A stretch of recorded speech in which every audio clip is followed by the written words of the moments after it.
Hello, and welcome back to another GodTube meeting. Today we are doing the internet's quickest Magic the Gathering predictions for the calendar year 2025. Just one disclaimer before we begin, the visuals for this video are minimal at best, so feel free to treat this a bit more like a podcast. Listen while you do your dishes or something. We'll begin with a few predictions about the upcoming sets of next year. First up, Aether Drift will contain no format warping cards for Standard. This one's pretty simple, I just think that Aether Drift will be a much lower powered set without any standout cards to shape the new year of Standard and other 60 card formats. Nothing wrong with this, low powered sets can be great for the health of the game.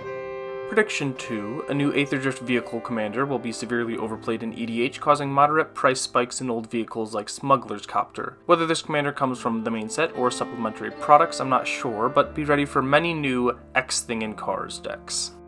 Shooting a 3, Tarkir Dragonstorm will fail to capture the magic of Khans of Tarkir, but will be beloved nonetheless. This set will put an interesting new spin on the plane that, while won't hit the same as Siege Rhino, will be true to the spirit of Christmas. The spirit of Tarkir. Prediction 4, Tarkir Dragonstorm's commander decks will be the best of the year. I think these decks will be hailed as well inspired and put together, and if that's wrong, at least one will still be the best because fantasy game players love a good dragon.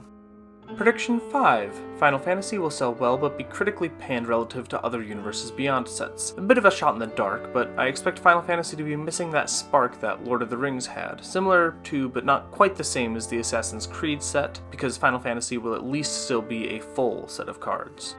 Prediction 6, Final Fantasy will contain a surprising amount of cards from the lesser-known Final Fantasy games. While everyone will expect Final Fantasy 7 and 14 characters and locations, some unexpected lore from the other entries to the game series will find their home in cardboard.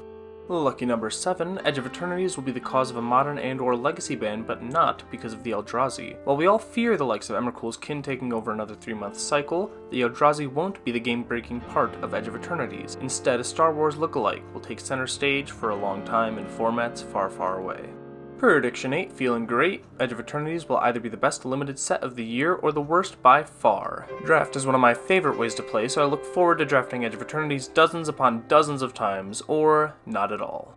2 more tentpole sets to go with Prediction 9. Spider-Man will become the best-selling set of all time, for now. I fully expect the Marvel stands to outbuy the Lord of the Rings fanbase by a mile, however this set will be outsold by the next Marvel set. Number 10 for Uncle Ben. We won't receive nearly as many Spider-Man cards as people expect. While we will get Peter Parker, the set won't be nearly as into the multiverse as many of us hope. Instead, we'll see a much larger array of supporting characters to the web-slinger, as well as a magnificent rogues gallery. 1111, Make-A-Wish. Unannounced Universes Beyond will be incredibly disappointing flavor-wise, but produce fantastic gameplay. The set won't quite hit home for those in love with the franchise it's based on, but the cards will play so damn good that we just simply don't care. And my final set-specific prediction, number 12, Unannounced Universes Beyond, will be announced. These next predictions are about how the various formats of Magic the Gathering will change over the course of 2025. 13, the not quite as lucky as 7, there will be more unbans than bans across WotC-controlled formats. Coming off the back of the recent modern unbans, Wizards of the Coast will begin even more unbanning risks across formats, including both Pauper and Commander. 14, Standard and Pioneer will continue to be great formats, but neither will see large upticks in play. More of a shame than anything else, but these 2 formats will face another year of being stuck in Commander's shadow. 15, Modern will have one of its best years since COVID. Another thanks to the unbannings of December, Modern will try its hardest to become one of the most played formats of the year, and its efforts will not go unnoticed. Sweet 16, Legacy and Vintage will continue to be solid but out-of-reach formats. I know, fish in a barrel, but I didn't want to leave these formats unmentioned entirely. 17, Commander will have a quiet year with very little drama relative to previous years, but will grow well anyways. While it will have unbannings and the finally finished bracket system to stir the pot, Commander players won't be riding in the streets anytime soon, and Spider-Man will introduce another wave of new hobbyists. 17 again. Nope, just kidding. 18. The CDH renaissance in the wake of the 2024 bannings is far from over. The bannings have greatly affected the CDH meta already, but I believe the format has yet to truly settle into the dockside-shaped impression on its couch. 19. Pauper will experience a spike after a specific set introduces multiple new staples, but the overall growth of the format will be moderate. Could be any of the 6 sets next year, but one of them will cause a big boom in Pauper play that sloughs off into growth only mildly above 2024.